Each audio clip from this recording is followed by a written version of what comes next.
اسمم منوچهره. 68 سالمه. عمرم رو پای ساختن گذاشتم. ساختن شرکت، خونه، خونواده. اما اون شب عید، فهمیدم چیزی که با دل ساخته شده، با بیمهری میتونه ویرون بشه. اون شب رو هرگز یادم نمیبرم. از همون لحظه‌ای که با لبخند رفتم خونه احسان، پسرم، تا دور هم سال تحویل کنیم. دستم پر بود. هدیه برای نوه‌هام. یه دسته گل رز قرمز برای عروسم آیدا و یک دنیا دل خوش. اما هیچ چیز اونطور که تصور می‌کردم نبود. وقتی وارد شدم، ماهان و آلما با ذوق پریدن بغلم. اما آیدا حتی لبخند هم نزد. یه لبخند مصنوعی، سرد. احسانم با لحنی که انگار تازه منو دیده فقط گفت: سلام پدر. خودمو زدم به ندیدن. گفتم: جای من سر میزه، درسته؟ مثل هر سال؟ اما صندلی من پر بود. پر نشده بود. منتظر کسی بود. آیدا گفت: پدرم الان میرسه. پدرش حمید خان. تاجر بازنشسته‌ای که همیشه دنبال رقابت بود. حتی تو خانواده دخترش هم انگار با من رقابت داشت.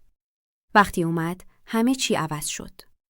احسانی که تا 5 دقیقه پیش با من سرد بود، براش بلند شد، بغلش کرد، گفت: پدر جان، خوش اومدی. جات همیشه خالی بود. من هنوز ایستاده بودم، مثل یه شاگرد اخراجی، منتظر. رفتم سمت صندلی همیشگیم نشستم، اما هنوز ننشسته بودم که احسان اومد کنارم. نگاهش جدی بود، اما بی‌رحم. گفت: بابا لطفاً بلند شو. اینجا جای پدر زنمه. امشب مهمون ویژمونه. انگار یه سطل یخ ریختن رو سرم. لب زدم. ولی این صندلی سالهاست. میونه حرفم گفت: بابا لطفاً.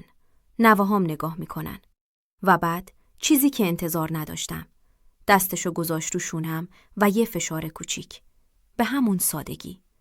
منو، پدرشو از صندلی بلند کرد. مثل یه خدمتکار مزاحم. پاهام لرزید. نشستم رو صندلی کناری. کسی چیزی نگفت. همه ساکت بودن. حتی آلما که همیشه بام حرف میزد، لب گزید و به زمین نگاه کرد. صداش تو گوشم پیچید: پدر جان، جای شما اینجاست. ولی یادش رفت بگه اون خونه، اون میز و حتی اون صندلیا هنوزم مال منه. ادامه میدم. اون شب صداها برام گم شده بود. خنده ها، تبریک ها، صدای قاشق و چنگال. همه چیز انگار از پشت یه دیوار ضخیم می اومد. فقط یه جمله توی سرم تکرار می شد: اینجا جای پدر زنمه. لقمه از گلوم پایین نمی رفت. به بشقابم نگاه می کردم. اما چیزی نمی دیدم. سالها سر همین میز نشسته بودم. سالها همینجا براشون نون بریده بودم. دعا کرده بودم. خندیده بودم. حالا شده بودم یه تماشاگر اضافی. حمید خان با اعتماد به نفس نشسته بود. گاهی نگاهم می کرد. نه با دلسوزی، با رضایت. انگار برده باشه. انگار مسابقه‌ای که فقط تو ذهن خودش بود، تموم شده باشه. احسان اصلاً نگاهم نمی کرد. تمام توجهش به پدر زنش بود. پدر جان، از کباب خوشتون اومد؟ پدر جان، فردا درباره اون شراکت حرف بزنیم؟ پدر جان. کلمه‌ای که سالها از دهنش نشنیده بودم. خواستم حرف بزنم. فقط یه جمله. مثلا بگم: احسان، من هنوز اینجام. اما صدام در نیامد. غرورم جلوی دهنمو گرفته بود. بعد از شام آروم بلند شدم. کسی نگفت کجا میری. حتی احسان. رفتم دستشویی. درو بستم. به آینه نگاه کردم. مردی که تو آینه بود شکسته نبود. عصبانی هم نبود. خطرناک بود. چون آروم شده بود. گوشیمو درآوردم. دستم نمی لرزید. شماره یاسر وکیلم هنوز حفظ بودم. گفت: منوچهر، عیده، چی شده؟ گفتم: هیچی، فقط میخوام فردا صبح تمام اختیارات احسان تو شرکت لغو بشه. سکوت کرد. گفت: همش؟ گفتم: همش. تماس قطع شد. دومی با مدیر مالی. سومی با مدیر اجرایی. 3 تماس، کمتر از 10 دقیقه. و سرنوشت یه مرد بدون فریاد، بدون دعوا، عوض شد. آب به صورتم زدم.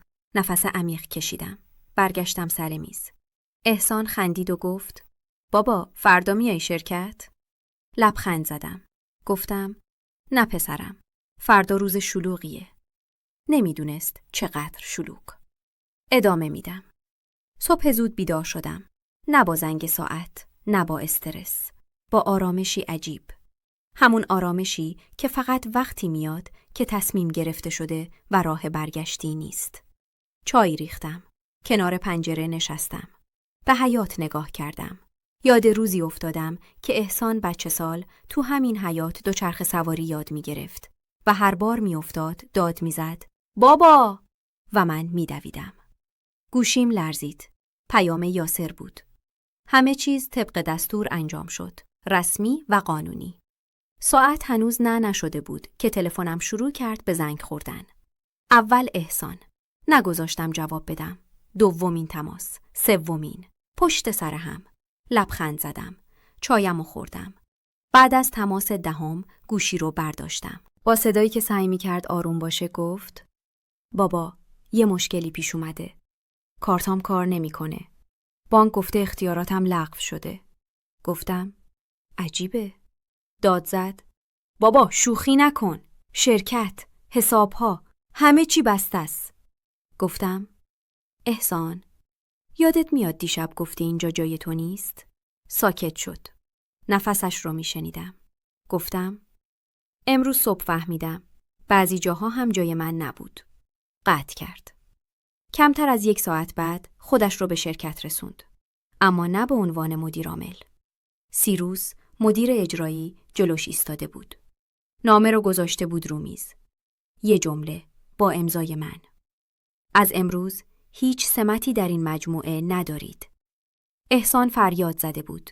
تهدید کرده بود. اسم من آورده بود. اما اسم من دیگه پشتش ایستاده بود. نه پشتش. ظهر آیدا زنگ زد. گریه می کرد. گفت: شما چی کار کردین؟ احسان نابود شد. پدرم هم جواب تلفنشو نمیده. گفتم: پدرت خوب بلده کی کنار کی وایسه. سکوت کرد. بعد با صدای آروم گفت: شما انتقام گرفتین؟ گفتم: نه، من فقط جای خودم رو پس گرفتم. عصر احسان جلوی در خونم ایستاده بود. همون خونه‌ای که فکر می‌کرد دیگه مال خودشه. در رو باز کردم. نگاهم نکرد. گفت: بابا. برای اولین بار بدون پسفند، بدون دستور، بدون تحقیر. گفتم: بفرما داخل. هنوز پدری هست که بشه باهاش حرف زد. ادامه میدم. احسان آروم وارد شد. شونه‌هاش افتاده بود. همون پسری نبود که دیشب با یه فشار منو از صندلی بلند کرد.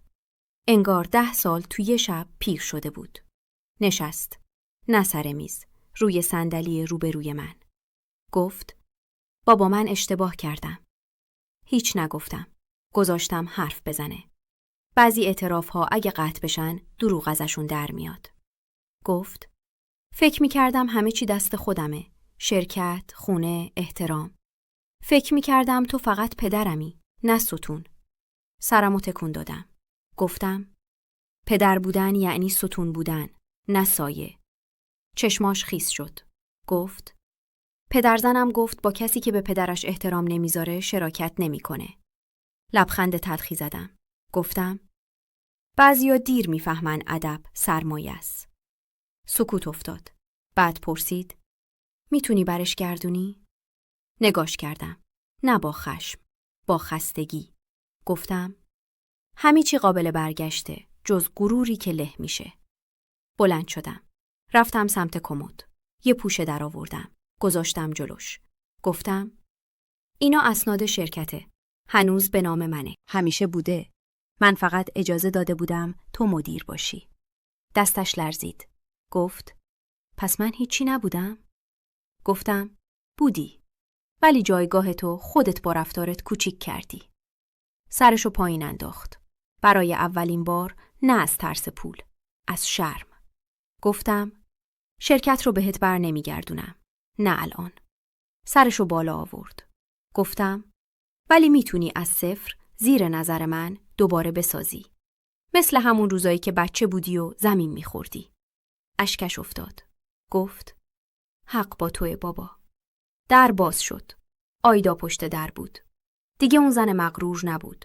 آروم گفت ببخشید. نگاهش کردم. گفتم احترام با معذرت خواهی شروع میشه. ادامش با عمله. اون شب اولین بار بعد از سالها سر میز نشستم. نه چون صاحب خونه بودم. چون دوباره دیده شدم. ادامه میدم. فردای اون شب برای اولین بار بعد از مدتها احسان زودتر از من به شرکت رسید. پشت میز من نشسته بود. ولی نه به عنوان مدیر عامل، بلکه به عنوان یه شاگرد. بلند شد. احترام گذاشت. گفت میخوام از اول یاد بگیرم. هر کاری باشه. گفتم از چای آوردن شروع کن. چشماش گرد شد. اما چیزی نگفت. رفت و با 2 لیوان چای برگشت. آروم بهش گفتم اونی که میخواد رهبری کنه باید اول خدمت کردن بلد باشه. از همون روز یه مسیر تازه شروع شد. مسیر بازسازی. نه فقط شرکت، بلکه رابطه‌ای که شکسته بود. تو همون روزها آیدا شروع کرد به کار توی یه مؤسسه خیریه. میخواست از اون تصویر زنی که دنبال موقعیت فاصله بگیره. یه روز اومد خونم با یه جعبه شیرینی. گفت برای شماست. از حقوق اولین ماه. شاید کم باشه ولی دلیه. لبخند زدم. گفتم قیمت هدیه‌ها با نیت دادشون سنجیده میشه، نه مبلغشون. بچه‌ها هم تغییر کردن. ماهان یه روز ازم پرسید بابا بزرگ چرا بابا رو بخشیدی؟ گفتم چون اگه نبخشمش اونم یاد نمیگیره که یه روز بچه‌شو ببخشه. آلما بغلم کرد. گفت تو قهرمان منی. اما همه چی به این راحتی تموم نشد. چند هفته بعد حمید خان تماس گرفت. صداش سرد نبود، اما پر از غرور هم نبود. گفت تصمیم درستی گرفتی. گاهی وقتا لازمه یه مرد خودش و دیگرانو از نو بسازه. گفتم بعضی وقتا لازمه یه پدر عقب بکشه تا پسرش بفهمه چقدر راه رفتن سخته. گفت شراکت ما کنسل شد. نمیتونم با کسی کار کنم که ریشه هاشو فراموش کرده. اون لحظه فهمیدم که تأثیر رفتار احسان فقط درون خانواده نبود. بیرون هم صداش پیچیده بود. چند روز بعد احسان اومد پیشم با دستای پینه بسته. گفت بابا یه قرارداد کوچیک گرفتم با کار خودم بدون نام شما. گفتم حالا میتونم بهت افتخار کنم چون دیگه به جای تکیه‌گاه بودن شونه شدی واسه بقیه.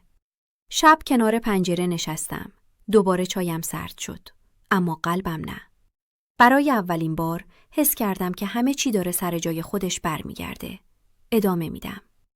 2 ماه گذشته بود. احسان به قولش وفا کرد. از صفر شروع کرد. قرارداد کوچیک گرفت. پرسنل مستقل استخدام کرد و برای اولین بار بدون اسم من تونست درآمدی هر چند اندک داشته باشه. یه روز جمعه بعد از نماز صبح بهم زنگ زد. گفت بابا میتونیم بریم سر زمین ها؟ میخوام ازت چیزی یاد بگیرم که توی کتابا نیست. منظورش زمین های پروژه‌ای بود که سالها پیش تو منطقه‌ای خالی خریده بودم. زمینی که همه مسخرم میکردن براش. ولی حالا ارزشش سر به فلک میزد.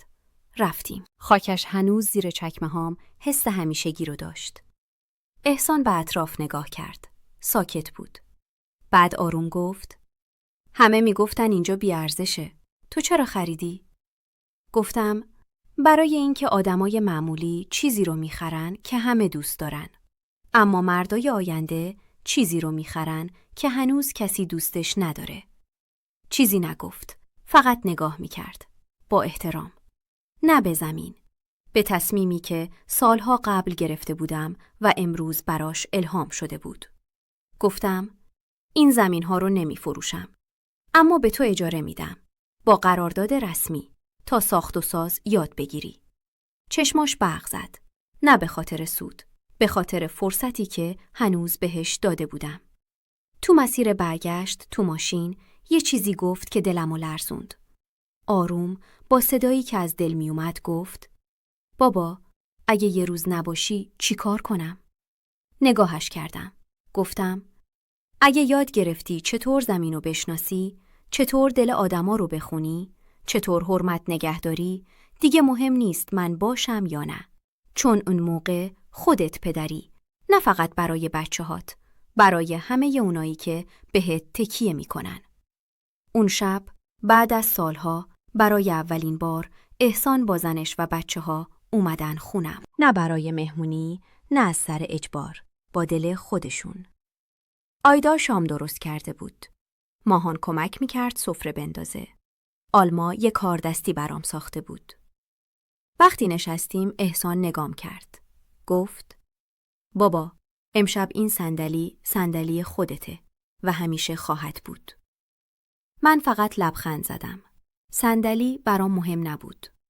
مهم اون احترام و عشقی بود که برگشته بود سر میز. ادامه میدم. شام اون شب ساده بود. خورشت سبزی، سالاد شیرازی، دوغ خونگی. ولی برای من از بهترین سفره‌های عمرم بود. نه به خاطر غذا، به خاطر فضا. نوه‌هام کنارم نشسته بودن. سرشون تو گوشی نبود. آیدا با محبت غذا می‌کشید. احسان ساکت بود. اما هر بار نگاهم می‌کرد، یه ببخشید تو نگاهش بود. بعد شام آلما پرید بغل من. گفت بابا جون این نقاشی رو برات کشیدم. توش من و ماهان و تویی. ولی بابا نیست. گفتم چرا بابات نیست؟ گفت چون اون باید یکم بیشتر مهربون شه تا بیاد تو نقاشی من. همه خندیدن. ولی خندشون با تلخی همراه بود. مخصوصاً احسان. سرشو پایین انداخت. به دخترش گفت قول میدم توی نقاشی بعدی باشم. اون شب احسان موند. آیدا و بچه‌ها رفتن. مثل قدیما نشستیم رو تخت، چای خوردیم. مثل وقتایی که بچه بود بغلم می نشست و از مدرسه می گفت. گفتم میدونی چرا اون شب هیچی نگفتم وقتی هولم دادی؟ سکوت کرد. فقط نگاه. گفتم چون بعضی دردها با داد و بیداد خالی نمیشن. باید بگذاری عمیق شن تا موقع درست با یه تصمیم به جواب برسن. احسان گفت بابا من اون شب نمیدونم چی شد. انگار کور شده بودم. میخواستم کسی رو تحت تاثیر بذارم که حتی ارزشش رو نمیدونست. گفتم بعضی وقتا آدما با یه اشتباه خودشونو از چشم همون کسی میندازن که میخواستن خوشحال کنن. بعد گفت میتونم دوباره اعتماد تو رو جلب کنم؟ گفتم اعتماد مثل یه درخته. اگه ببریش با یه آغوش بر نمیگرده.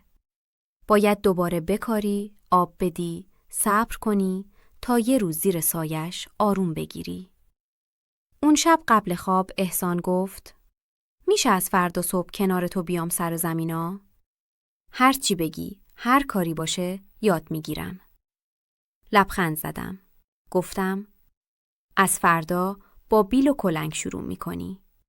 چون اگه نخوای دستتو خاکی کنی، هیچ وقت طعم واقعی ساختن رو نمیفهمی. اون شب آخرین شب از دوره یه تاریکی رابطمون بود و اولین شب از ساختن دوباره.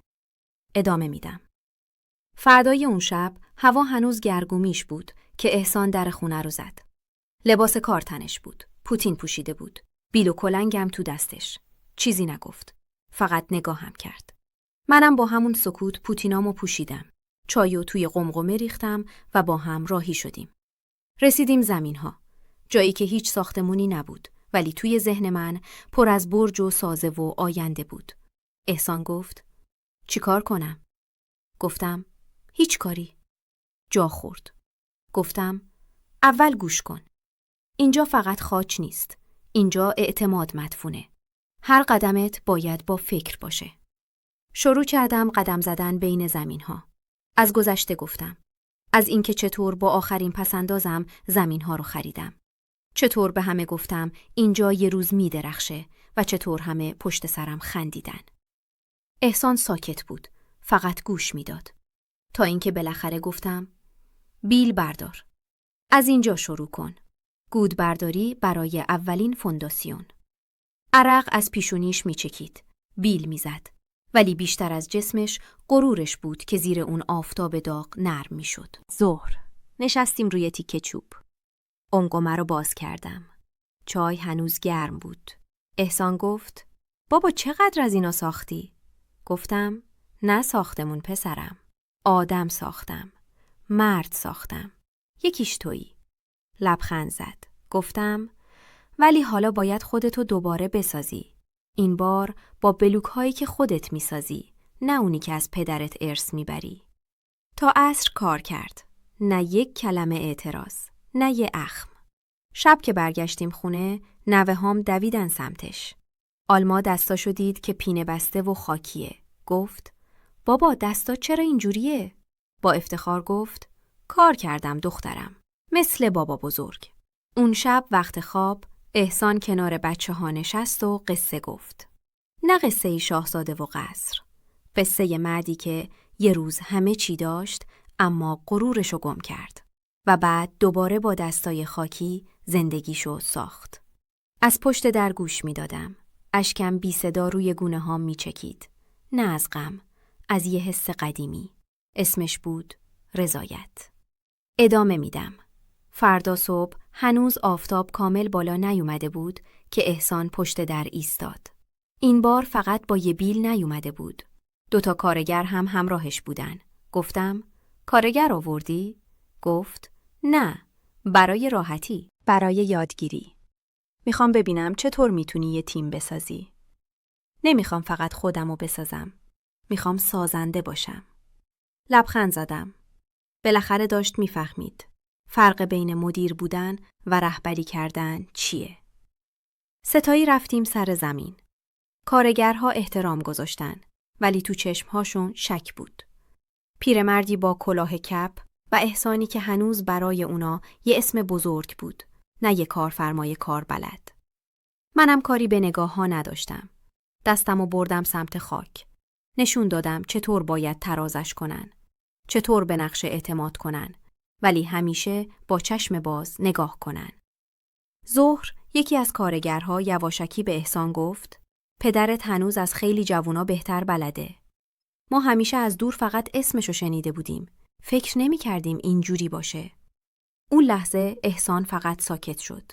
ولی از نگاهش میشد فهمید که دلش به یه چیزی گرم شده. شاید برای اولین بار نه به ثروت، نه به جایگاه، بلکه به عزتی که پدرش ساخته بود. عصر که برمیگشتیم توی راه گفت بابا میخوام برای بچه‌هام چیزی بسازم که سالها بعد نگن فقط خونه داشتیم. بگن پدرمون راه بلد بود، قلب داشت، احترام میدونست. گفتم برای اینکه بچه‌هات اینو بگن باید اول خودت باورت شه. احترام چیزی نیست که مطالبهش کنی، چیزیه که با رفتارت میکاری. اون شب آلما و ماهان با ذوق اومدن. نقشه زمین رو که احسان براشون کشیده بود دیدن. هر کدوم یه اسم برای خونه ها گذاشتن. آلما گفت این یکی اسمش باشه خونه قلب بابا بزرگ. همه خندیدن. احسان نگام کرد. با چشمایی پر از احترام واقعی. گفت قبلا فکر می‌کردم ساختن یعنی پول. الان فهمیدم ساختن یعنی معنا دادن به چیزی که با دل می‌سازی. سرمو تکون دادم. گفتم تا امروز فقط دیوار می‌ساختی. از فردا شروع کن آدم ساختن. اون شب نه فقط زمین بلکه رابطه ها هم داشت فونداسونیک می‌گرفت. ادامه میدم. 1 ماه از شروع ساخت پروژه گذشت. روز به روز احسان پخته تر شد. دیگه فقط به زمین نگاه نمی کرد. به آدم‌ها، حرف‌ها، حتی سکوت‌ها دقت می‌کرد. اما یه روز وقتی توی خونه مشغول رسیدگی به چند سند بودم، در زده شد. آیدا پشت در بود. نه با لبخند ساختگی همیشگی، نه با غرور. با چشمایی که دنبال درک می‌گشت. گفت میشه چند دقیقه باهاتون حرف بزنم؟ دعوتش کردم بشینه. دستاشو روی زانوهاش گذاشت. یه نفس عمیق کشید.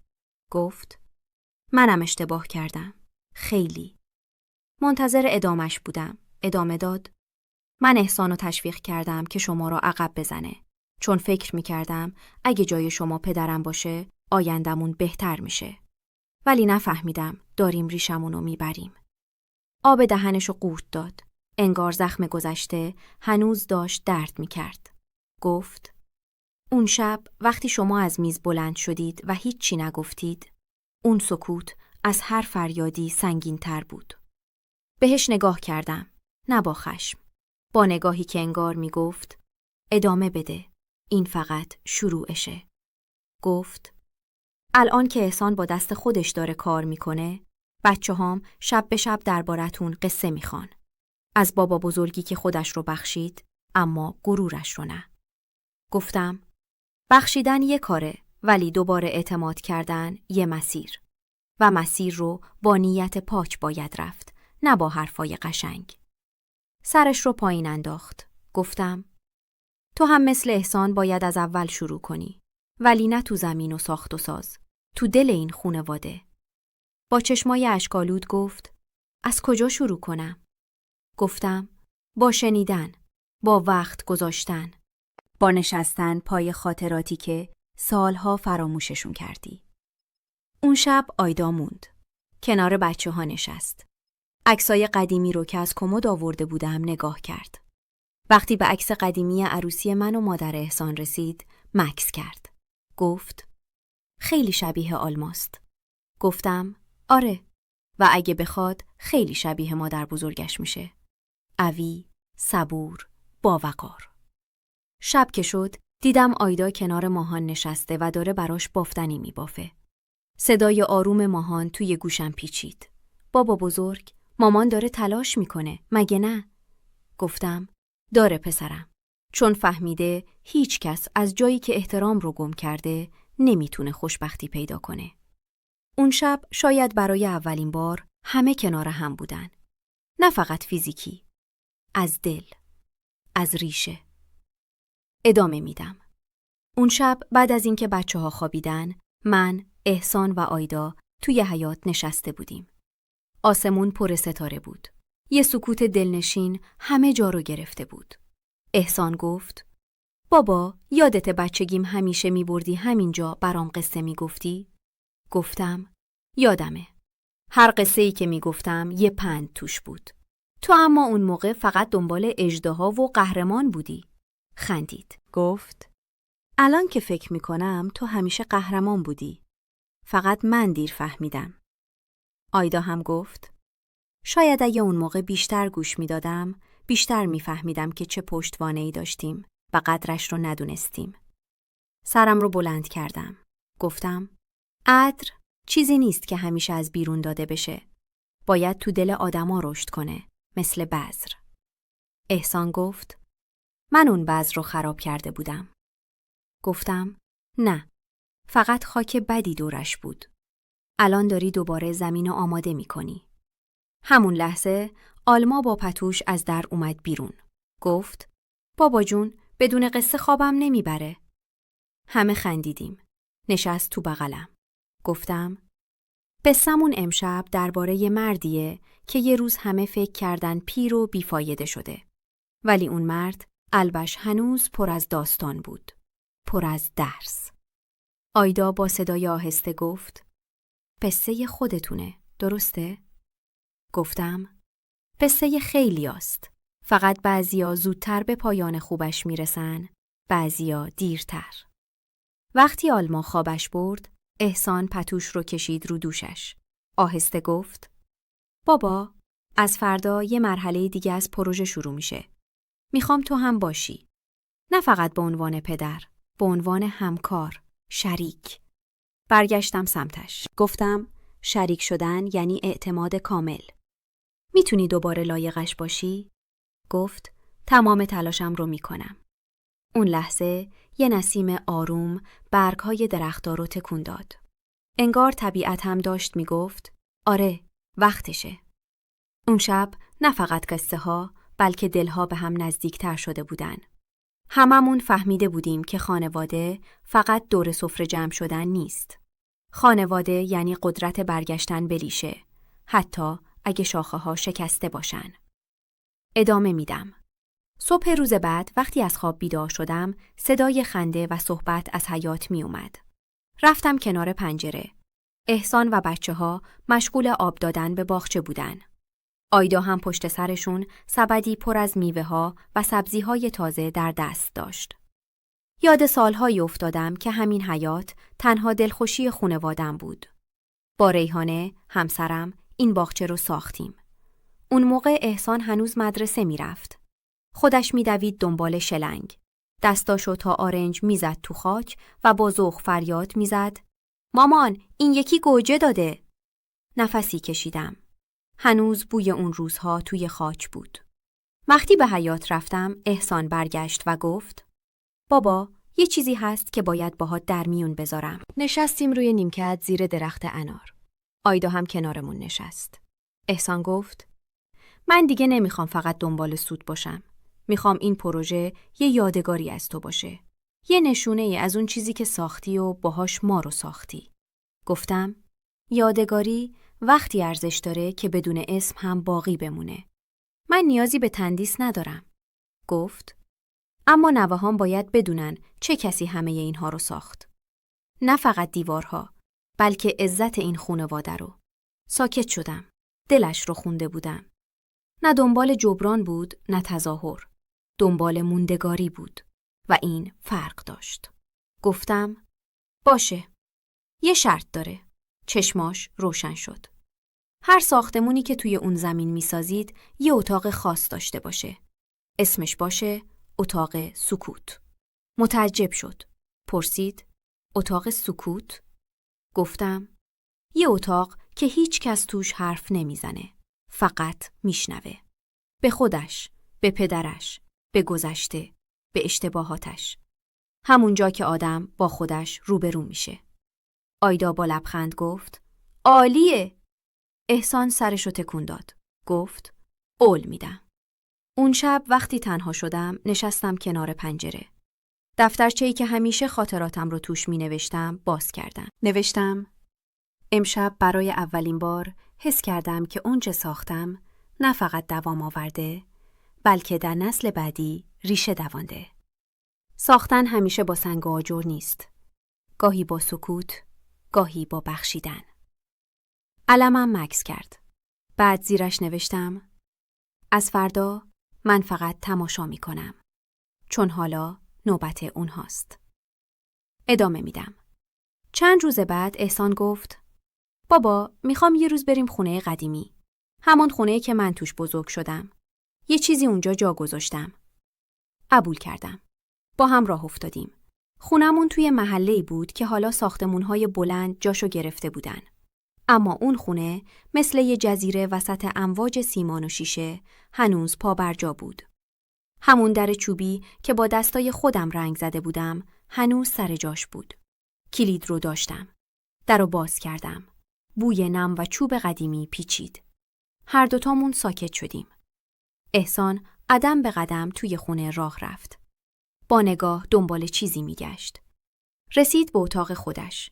همونجا که هنوز دیوارش پر بود از برچسب‌های کارتونی قدیمی. رفت سمت کمد. دست برد داخل یه جعبه خاک گرفته رو بیرون آورد. نشستم کنارش. گفت: اینا نامه‌هاته. همونایی که وقتی مامان تو بیمارستان بود برام مینوشتی. اما هیچ وقت ندادی دستم. با تعجب نگاهش کردم. گفت: میدونستم اینجا قایمشون کردی.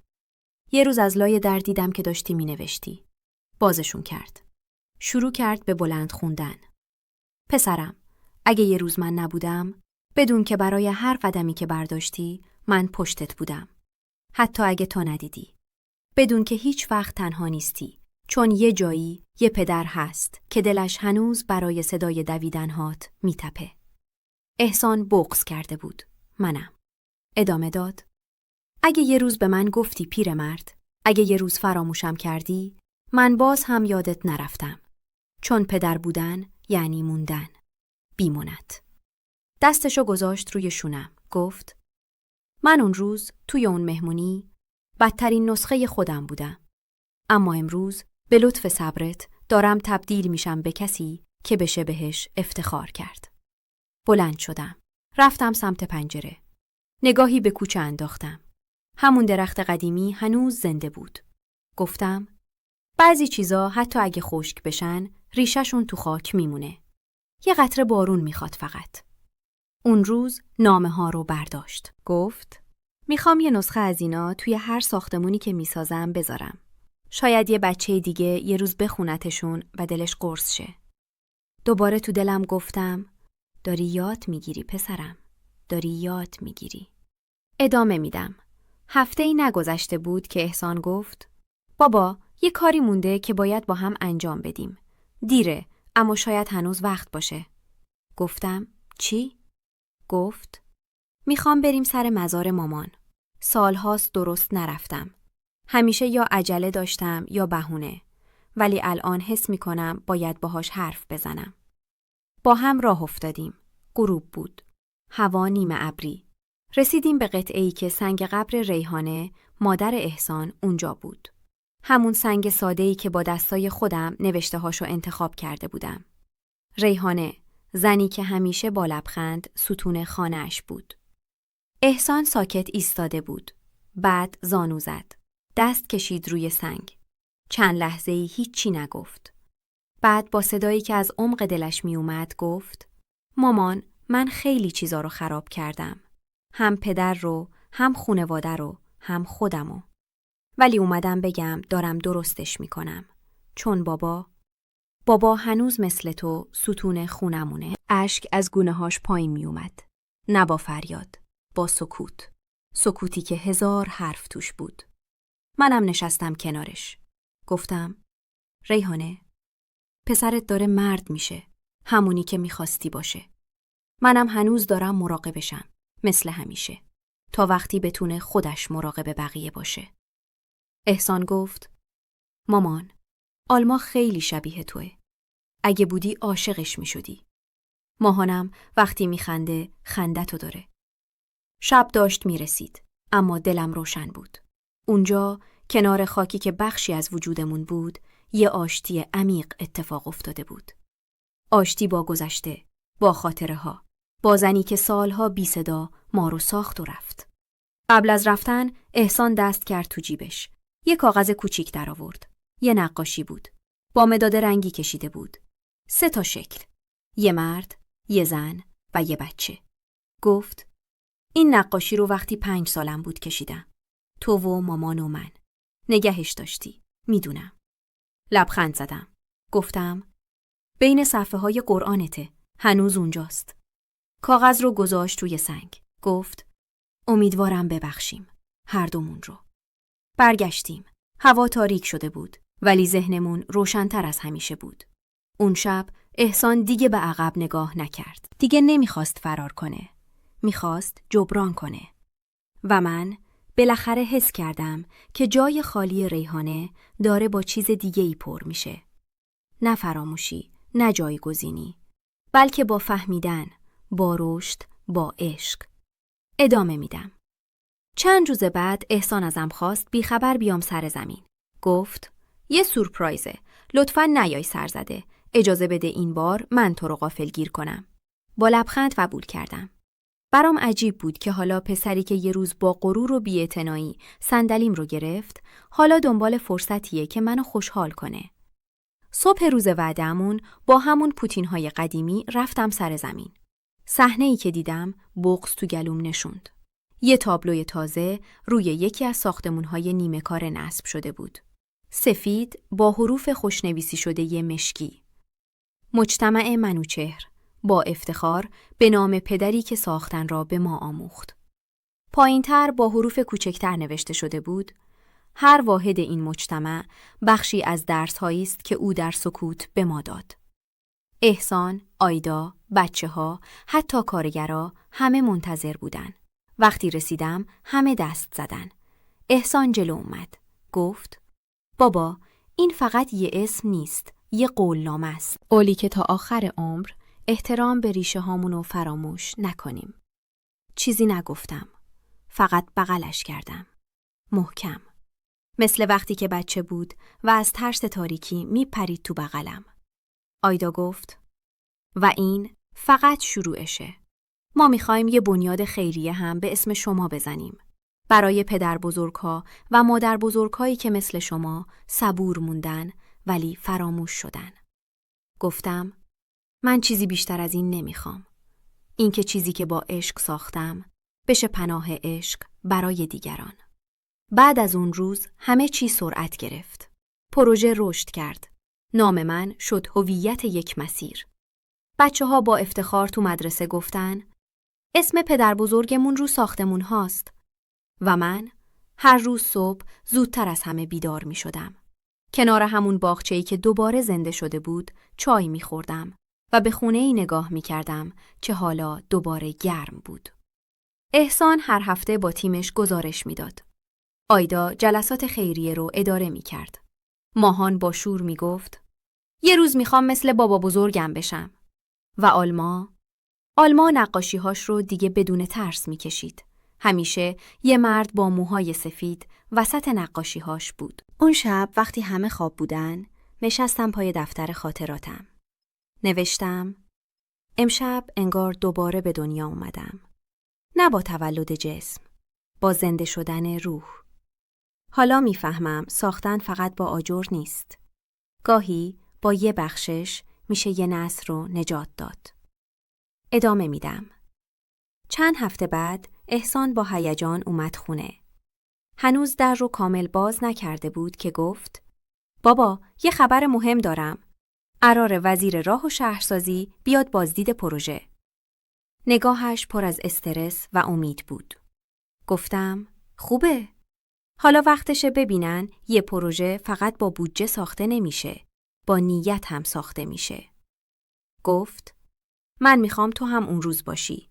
حتی اگه فقط یه گوشه وایستی. لبخند زدم. گفتم من یه عمر گوشه وایستادم. ولی این دفعه کنار تو می ایستم. روز بازدید رسید. هوا تمیز بود.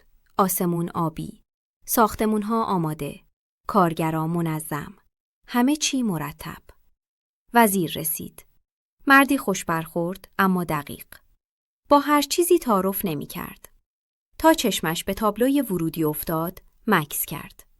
بلند خوند مجتمع منوچهر، پدری که ساختن را آموخت. احسان قدم جلو گذاشت. گفت این نام فقط یه احترام نیست. ریشه ی این پروژه است. وزیر گفت پدر شما الان کجاست؟ احسان برگشت و منو نشون داد. اونجاست. همون که خاک این زمین رو سالها قبل شناخت. همونی که من ازش ساختن رو یاد گرفتم. نه فقط در و دیوار. ساختن حرمت. وزیر اومد طرفم. دستشو دراز کرد. گفت آقا منوچهر، افتخار آشناییه. دستم رو گرفت. گرمایی داشت که از دل احترام می اومد. گفت من تو زندگیم پروژه زیاد دیدم. ولی کم دیدم پروژه‌ای که توش پدر و پسر کنار هم اینطور با دل کار کرده باشن. جواب دادم چیزی که با دل ساخته میشه دیر خراب میشه. بازدید شروع شد. هر بخش پروژه که وزیر میدید احسان با دقت توضیح میداد. از طراحی گرفته تا مصالح. حتی نحوه تعامل با کارگرها. همه چی حساب شده و انسانی بود. وقتی رسیدیم به ساختمون اصلی، یه در بزرگ با کتیبه‌ای بالاش نصب شده بود. اتاق سکوت. مکانی برای شنیدن با دل. وزیر متعجب شد. گفت ایده جالبیه. فلسفه‌اش چیه؟ احسان گفت ایده پدرم بود. جایی برای فکر کردن. اعتراف بی صدا. بازسازی درون. ما میخوایم ساکنین اینجا بدونن قبل از هر تصمیم اول باید شنید. نه فقط حرف زد. وزیر لحظه ای ایستاد. بعد گفت این پروژه فراتر از ساختمونه. این یه مدرسه است. مدرسه‌ای برای پدران و پسران. اون روز وزیر دست احسان رو جلوی همه فشرد. گفت شما مدیر پروژه اید. اما قلب اینجا اون پدر اونجاست. من ساکت مونده بودم اما دلم فریاد میزد. نه از غرور، از آرامش. از اینکه گرهی که یه شب با یه جمله باز شد حالا به ریشه‌ای تنومند تبدیل شده. اون شب کنار حوض نشستم. احسان اومد کنارم. گفت بابا امروز حس کردم اون پسر کوچیک دوباره برگشته. فقط این بار یاد گرفته که قبل از ساختن سقف باید زمین رو بفهمه. سرم رو تکون دادم. و حالا دیگه وقتشه به نسل بعد هم اینو یاد بدی. ادامه میدم. چند روز بعد از بازدید وزیر، احسان صبح زود با صورتی گرفته وارد خونه شد. برخلاف همیشه که صبحها با لبخند و انگیزه از برنامه‌های پروژه میگفت، این بار حتی سلام هم نگفت. فقط نشست، کفش‌هاش رو در نیاورد، سرش رو پایین انداخت. پرسیدم: چی شده پسرم؟ گفت: یه اتفاق بد، خیلی بد. منتظر ادامهش موندم. گفت: یکی از شرکای پیمانکار که تأمین مصالح رو به عهده داشت خیانت کرده. اسناد جعلی ارائه داده. پولی که باید صرف خرید تجهیزات میشد از حساب خارج شده و الان هیچ رد و نشونی ازش نیست. نفس عمیقی کشیدم. پرسیدم: قراردادها رو تو بستی؟ سکوت کرد. بعد آهسته گفت: با اعتماد شخصی، چون قبلاً باهاش کار کرده بودم. گفتم: پس این اشتباه فقط مال اون نیست، بخشیش هم پای خودته. سرش رو تکون داد. گفت: میدونم و بیشتر از همه از این میترسم که این لکه روی اسم شما بیفته. بلند شدم. چای ریختم. آوردم و گذاشتم جلوش. گفتم: پسرم، اون روزی که اسم منو زدی روی پروژه، من یه چیز ازت خواستم. یادت هست؟ گفتی باید لایق این اسم بمونم. گفتم: دقیقاً. الان وقتشه که نشون بدی مردی که اسم پدرش رو دیوار زده پشتش هم وای میسته. احسان همونجا تماس گرفت. با حسابدار، با وکیل، با مدیر سایت. شروع کرد همه چی رو پیگیری کردن. از تخلفات مالی تا نحوه ثبت قرارداد. حتی شخصاً رفت دنبال رد پول. 3 روز و 3 شب کم خوابید. نرفت خونه. آیدا و بچه ها می اومدن سر پروژه، براش غذا می آوردن. و من مثل سایه هر روز از دور نگاه می کردم. حرف نمی زدم. فقط نظاره‌گر بودم که ببینم مردی که ساختم حالا چطور از خودش دفاع می کنه. 4مین روز با چشمانی خسته اما لبخند به خونه برگشت.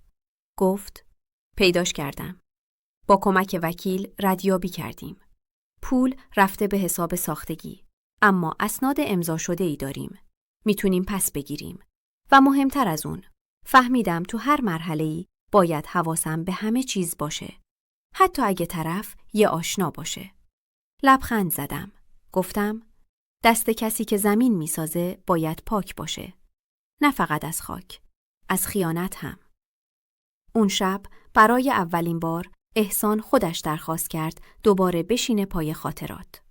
گفت: بابا، از اون روزی بگو که اولین بار تو هم بهت خیانت شد. چی کار کردی؟ گفتم: مهم نیست کی خیانت میکنه. مهم اینه که تو بعدش کی میشی. یه قربانی یا یه رهبر عاقل‌تر. اون شب درس بزرگی گرفته بود و من بیشتر از همیشه بهش ایمان آوردم. ادامه میدم. مدتی از ماجرای خیانت شریک گذشته بود. پروژه دوباره رو روال افتاده بود. اما احسان دیگه اون آدم سابق نبود. محتاط‌تر شده بود. دقیق‌تر و شاید از همه مهمتر شنواتر.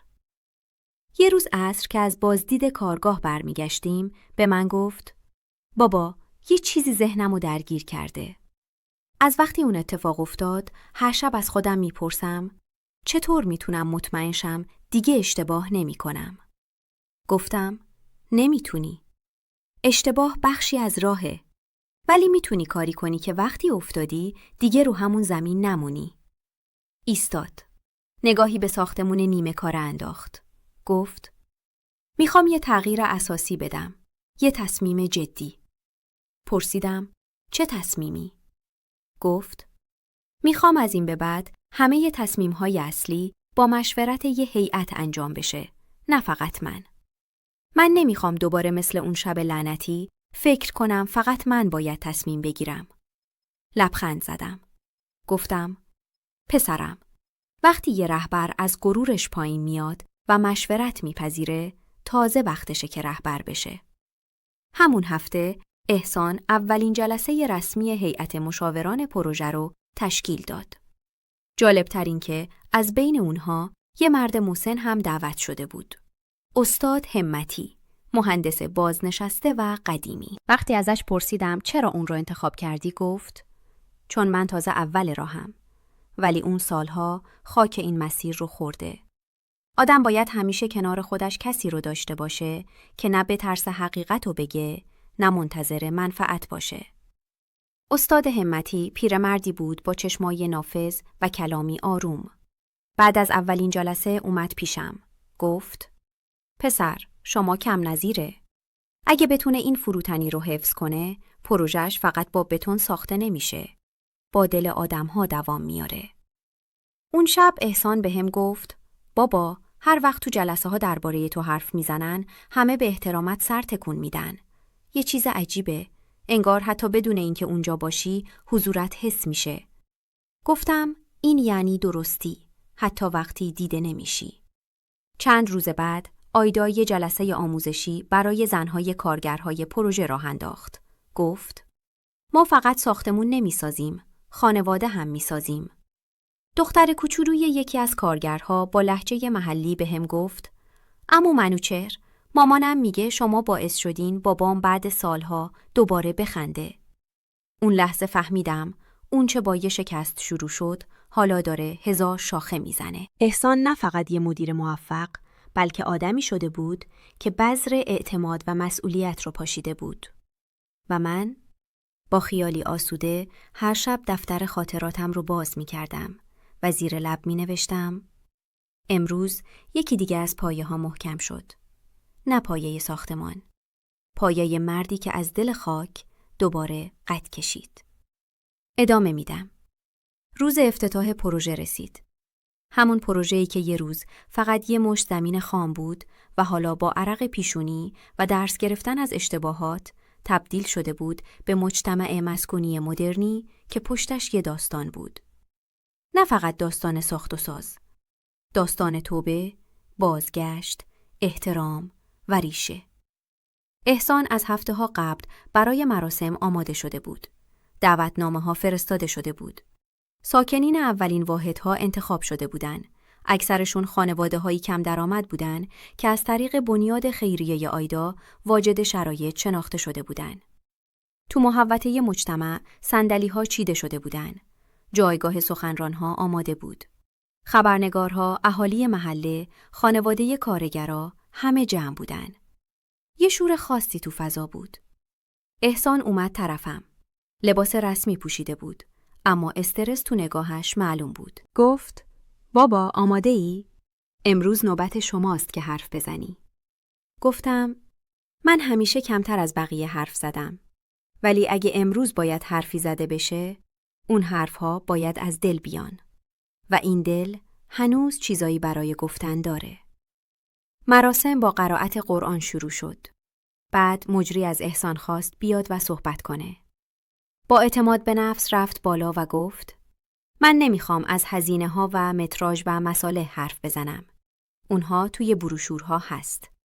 من میخوام از مردی بگم که اگه نبود اینجا هم نبود. مردی که صداش بلند نبود، اما حضورش از بلندترین فریادها محکمتر بود. پدرم. جمعیت دست زدن. چشمها برگشت سمت من. صدا زدن. مهندس منوچهر بفرمایید. رفتم بالا. وایسادم پشت تریبون. چند ثانیه سکوت کردم. همه ساکت. بعد گفتم سالها پیش یه پسر داشتم. نه که حالا نداشته باشم. اما اون روزها فقط جسمش کنارم بود. روحش، غرورش، بلند پروازیش همه جا بود. جز کنار من. یه شب همون پسر منو از کنار سفره خونم بلند کرد. گفت اینجا جای پدرزنشه. اون شب من سکوت کردم. اما سکوت من یه نقشه بود. یه نقشه برای بازسازی نه ساختمون، بلکه دلها. همهمه‌ای در جمع افتاد. بعضیا اشک توی چشم داشتن. ادامه دادم. امروز همون پسر نه تنها منو برگردوند به همون سفره، بلکه یه میز بزرگتر چید. برای خانواده ها، برای کارگرا، برای دلهایی که صدا نداشتن. این مجتمع فقط دیوار نیست، قصه است. قصه بخشش، قصه ساختن دوباره. قصه پدری که بخشید، نه چون مظلوم بود، بلکه چون آینده پسرش براش مهمتر از غرورش بود. سکوت شد. یه سکوت طلایی. بعد صدای تشویق موج زد توی فضا. وقتی برگشتم سر جام، احسان بغلم کرد. آهسته گفت: بابا، حالا دیگه صدات تا همیشه توی این دیوارها میمونه. اون شب یه تابلو کنار در ورودی نصب شد. به یاد آنهایی که صدایشان شنیده نشد، اما ستون بودند. و من با خیال راحت رو نیمکت محوطه نشستم. بچه‌ها بازی می‌کردن، ساکنین می‌خندیدن، چراغ‌ها روشن بودن و توی دلم گفتم: این پایان نیست. این آغاز دوره‌ایه که مردی از خاک برگشت، نه برای خودش، بلکه برای نسلی که قرار روی دوش او قدم بزنه. ادامه میدم. چند هفته از مراسم افتتاح گذشته بود. مجتمع حالا جان گرفته بود. صدای بچه‌هایی که تو محوطه بازی می‌کردن، مادرهایی که از پنجره صدا می‌زدن، پدرهایی که خسته از کار روی نیمکت می‌نشستن. ساختمون حالا فقط دیوار نبود، نبض داشت. یه غروب احسان اومد خونه و گفت: بابا، اولین اتاق سکوت آماده است. می‌خوای بریم ببینی؟ با هم رفتیم. ساختمونی که در طبقه آخرش یه اتاق خاص ساخته شده بود. بدون میز، بدون صندلی. فقط یه پنجره، یه قالیچه ساده، چند بیت شعر روی دیوار و نور ملایم غروب که از پنجره میریخت رو فرش. گفتم: همینه، همون جوری که باید باشه. جایی برای فکر کردن، برای روبرو شدن با خودت. احسان گفت: امروز یه مرد اومد اینجا، تنها بود. زانو زد، اشک ریخت. وقتی بیرون اومد گفت: سالها بود با کسی حرف نزده بودم. اینجا بدون حرف تونستم بگم همه چی رو. چیزی نگفتم. فقط نشستم روی قالیچه. احسان هم کنارم نشست. چند دقیقه بدون حرف. فقط سکوت.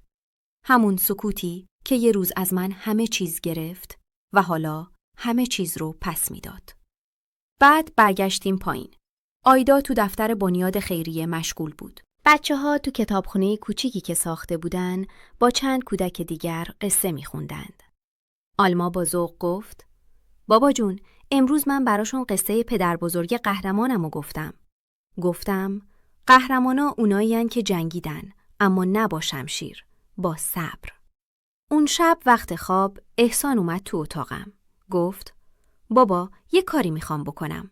میخوام برم سراغ پدر بزرگ آیدا، همونی که اون شب به خاطرش تو رو کنار زدیم. باید باهاش حرف بزنم. نگاهش کردم. پرسیدم: برای چی؟ برای انتقام؟ برای اثبات؟ گفت: نه، برای بستن پرونده‌ای که هنوز بازه. اون شب من اشتباه کردم. ولی اون هم سکوت کرد وقتی میدید احترام پدرم رو زیر پا گذاشتم. میخوام بهش بگم دیگه اون پسر نادون نیستم. نه از سر خشم، از سر بلوغ. لبخند زدم. گفتم: پس حالا دیگه واقعا مرد شدی پسرم. فردا رفت، تنها، بدون هیاهو، بدون غرور. وقتی برگشت یه پاکت نامه دستش بود. داد بهم و گفت: این از طرفشه. خودش گفت بخونیش. باز کردم. با دست خطی لرزان نوشته بود: منوچهر عزیز، روزی که تو رو از میز کنار زدن باید میفهمیدم که پسرم مسیر اشتباهی میره. ولی سکوت کردم. چون فکر میکردم نسل جدید باید خودش یاد بگیره. امروز فهمیدم تو از اول هم پدر بودی هم آموزگار. ازت آموختم. دیر ولی عمیق. اشکام بی صدا روی گونه هام سرازیر شد. اون شب کنار دفتر خاطراتم نوشتم: 20 سال طول کشید تا این قصه به این نقطه برسه. اما امروز فصل جدیدی باز شد. فصلی که دیگه من قهرمانش نیستم، بلکه ناظر ریشه هاییم که دارن درخت میشن. ادامه میدم. چند ماه بعد از افتتاح پروژه، یه روز احسان با حالتی جدی اومد پیشم. گفت: بابا، یه تصمیم مهم دارم. تصمیمی که شاید برات عجیب باشه. منتظر موندم. گفت: میخوام بخشی از درآمد مجتمع رو بذارم برای خرید زمینهای اطراف. ولی نه برای ساختن، برای سبز کردن. یه پارک، یه فضای عمومی. یه جایی که مردم فقط زندگی نکنن، نفس بکشن. با تعجب نگاهش کردم. تو که تا چند سال پیش دنبال طبقه بیشتر و سود بیشتر بودی. چی شد؟ لبخند زد. شما شدی. اون شب که سر مزار مامان گفتی بعضی چیزها با سکوت ساخته میشن، از همونجا شروع کردم فکر کردن به چیزایی که میمونن. پارک میمونه. سکوتش، بوی خاکش، صدای بچه‌هاش. دستم رو گذاشتم روی شونش. گفتم اگه روزی خواستم برم، خاکسترم و همونجا بریز. کنار ریشه درختا. بذار یه تیکه از من همیشه با زندگی گره بخوره. خندید، اما اشک توی چشماش حلقه زد. طرح پارک با مشورت معمارای جوان طراحی شد. وسطش یه میدان کوچیک بود که قرار شد یه مجسمه ساده اونجا باشه. احسان گفت نه سردیس شما، نه اسم شما. فقط یه سنگ ساده با یه جمله. ازم خواست خودم جمله‌شو بنویسم. فکر کردم. شبها با دفترچم نشستم، نوشتم، پاک کردم، دوباره نوشتم. تا اینکه یه جمله از دل خاک ذهنم جوونه زد. اینجا جایی است که سکوت احترام را آموخت. سنگ گذاشته شد. مردم اومدن، عکس گرفتن. ولی بعضیا فقط ایستادن، خوندن و رفتن. همون سکوتی که منو ساخت، حالا داشت آدمای دیگه‌ای رو به فکر می برد. یه روز پیرمردی اومد کنار سنگ، نشست، سرشو پایین انداخت و آهسته زمزمه کرد. پسرم، هیچ وقت نفهمید من چرا سکوت کردم. کاش الان بود و میفهمید. کنارش نشستم، نگاهم کرد و گفت این جمله رو یه پدر نوشته، درسته؟ گفتم آره، یه پدر که خیلی چیزا رو نگفت تا بچهش خودش بفهمه. پیرمرد اشک ریخت. گفت پس هنوز امیدی هست. هنوز میشه برگشت. اون شب دوباره کنار پنجره نشستم.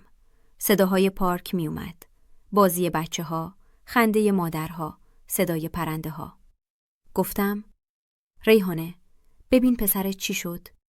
ببین چطوری اون خاکی که با گریه ترک کرد حالا با لبخند بهش برگشته. تو دفترم نوشتم امروز نه ساختمونها، نه قراردادها، نه دستاوردها. امروز پارک حرف زد با زبانی که فقط دل میفهمه. و این یعنی هنوز میشه دنیا رو ساخت. بی صدا ولی عمیق. ادامه میدم. مدتی بعد از ساخت پارک یه شب احسان با چند تا نقشه و کاغذ اومد پیشم. بی مقدمه گفت بابا میخوام یه کار جدید بکنم ولی قبلش باید نظر تو رو بدونم. نگاهی به نقشه ها انداختم. طرح یه مدرسه بود. یه فضای آموزشی بزرگ با کلاس های مدرن.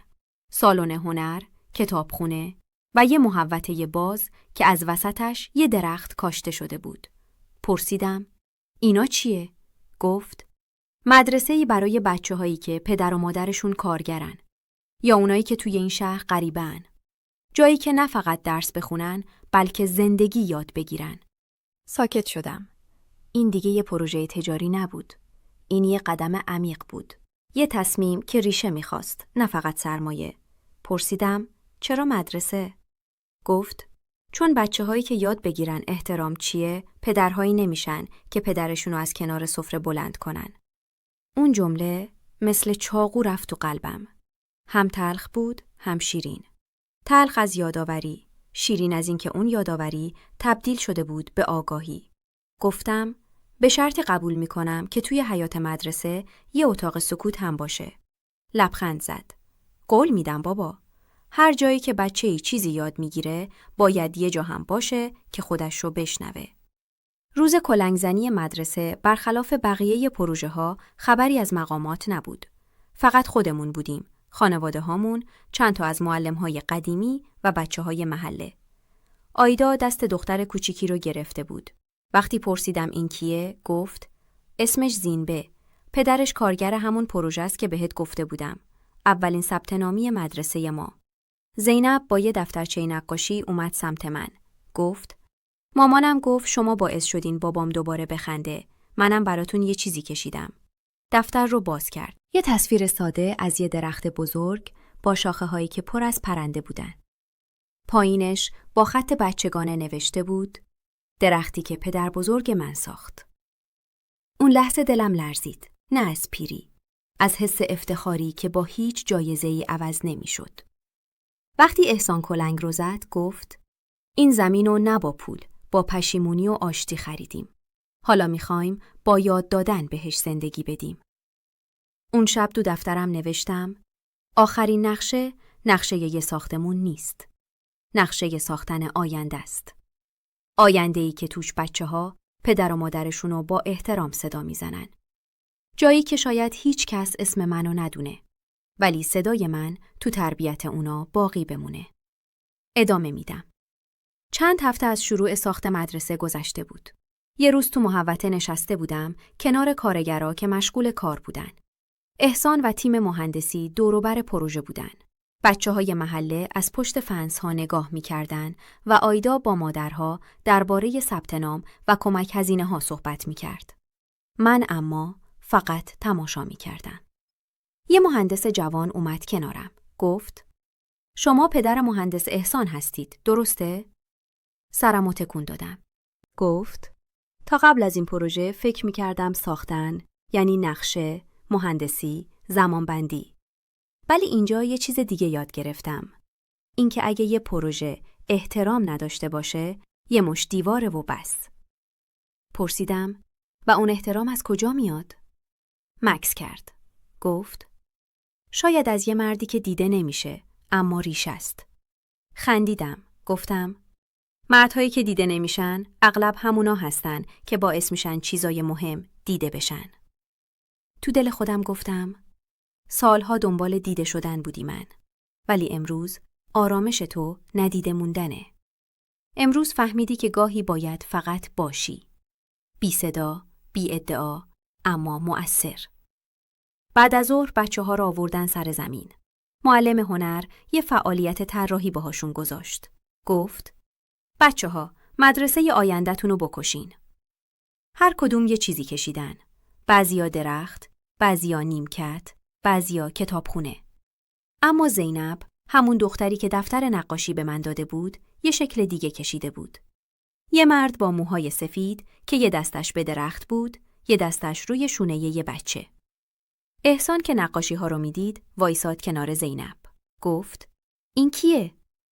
زینب با لبخند گفت بابا بزرگ مدرسمونه. همون که گفته میشه مدرسه رو از دل خاک ساخته. احسان نگام کرد. توی چشمهاش غرور نبود. اشک بود. اون لحظه بین من و پسرم یه درک عمیق‌تر شکل گرفت. دیگه من پدری نبودم که باید ببخشه یا پسری که باید جبران کنه. ما حالا دو مرد بودیم، دو نسل که کنار هم ایستاده بودن برای ساخت چیزی که اسم نمیخواست، معنا میخواست. اون شب وقتی دفترم رو باز کردم برای اولین بار نوشتم دیگه نیازی به نوشتن نیست. صدایم حالا در دل خاک، دیوار، سکوت و حتی نقاشی یک کودک جاری است. من دیده نمیشم، اما بودنم حالا هست. ادامه میدم. یه شب از شب‌های پاییزی وقتی هوا کمی خنک شده بود و بوی خاک نم خورده توی کوچه ها میپیچید، احسان اومد کنارم نشست. سکوت بینمون آشنا بود، اما این بار یه حس متفاوت توش بود. نه حس گفتن، حس رفتن. آروم گفت بابا، میخوام باهات درباره آینده صحبت کنم. درباره روزی که شاید دیگه کنارمون نباشی. نگاهش کردم. توی چشمهاش دیگه اون پسر لجباز و خام نبود. مردی بود با قلبی پر از فهم و نگاهی رو به فردا. گفتم تا وقتی تو کنار بچه‌هاتی من هستم، حتی اگه نفس نکشم. لبخند زد، اما اشکاش پیدا شدنی تر از خنده‌اش بود. گفت میخوام یه کاری کنم. یه وصیت‌نامه آماده کردم. توش نوشتم که اگه یه روز اتفاقی برام افتاد، مدرسه و پارک و بنیاد همشون با نام شما ادامه پیدا کنن. حتی خواستم یه صندوق درست بشه به اسم شما برای پدرهایی که فراموش شدن. ساکت شدم. نه از قصه. از سنگینی بزرگی که روی شونه هام گذاشته بود. گفتم پسرم، اسم من مهم نیست. چیزی که مهمه فکر منه. اون رو باید زنده نگه داری. همون شب یه چیز دیگه هم برام آورد. یه جعبه چوبی قدیمی. گفت این رو وقتی بچه بودم برام ساختی. حالا توش پر از نام است. هر هفته نوشتم. از اون روزی که تو رو از سفره بلند کردم تا امروز.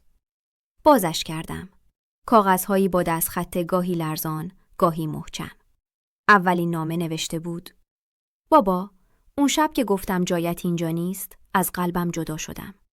ولی نمیدونستم چطور برگردم. حالا دارم یاد میگیرم. آخرین نامه نوشته بود: امروز پسر تو نیستم. ادامه توام. بغض راه گلومو گرفت. جعبه رو بستم، گذاشتمش کنار صندلی چوبی قدیمی. زیر لب گفتم: من دیگه سایه نیستم. من ریشم. و تو تنه‌ای که از من بالا رفتی. همون شب وقتی همه خواب بودن، رفتم کنار باغچه. زیر درختی که احسان با آلما کاشته بودن. دفتر خاطراتم رو باز کردم. آخرین جمله رو نوشتم. منوچهر، پدری بود که در سکوتش بلندترین درس‌ها گفته شد. حالا وقتش سکوت کنه. برای همیشه. دفتر رو بستم. نگاش کردم. دیگه چیزی برای گفتن نبود. تنها چیزی که موند، آرامشی بود که سالها دنبالش بودم. ادامه میدم. مدرسه بالاخره افتتاح شد. روزی که همه منتظرش بودن. بچه‌ها با لباسهای نو، مادرها با چشمانی پر از امید و پدرهایی که برای اولین بار نه فقط به خاطر کار که به خاطر افتخار کنار خانواده هاشون ایستاده بودن. تو سالن اصلی مدرسه مراسمی ساده گرفته شد. نه پرزرق و برق، نه رسمی. فقط لبخند، اشک و خاطره. اولین دانش آموزی که پشت تریبون رفت زینب بود. همون دختری که یه روز برام درخت کشیده بود. گفت: من قبلا فکر می‌کردم فقط مامانم و بابام هستن که منو دوست دارن. ولی حالا میفهمم که یه پدر بزرگ هم داشتم. نه پدر بزرگ واقعی. پدر بزرگی که مدرسمون رو ساخت. من اسمشو نمیدونم ولی حسشو میدونم. همون حس امنی که وقتی بازمون بغل میکنه آدم میفهمه هیچ چی کم نداره. همه گریه کردن. از معلم‌ها گرفته تا کارگرهایی که گوشه ی حیاط ایستاده بودن. احسان با بغض اومد جلو. گفت: امروز من فقط یه پدر نیستم. پسر یه مردیم که روزی فراموش شد. ولی هیچ وقت از عشق به خانوادش دست نکشید. منوچهر فقط اسم یه پروژه نیست. اسم یه روش زندگیه.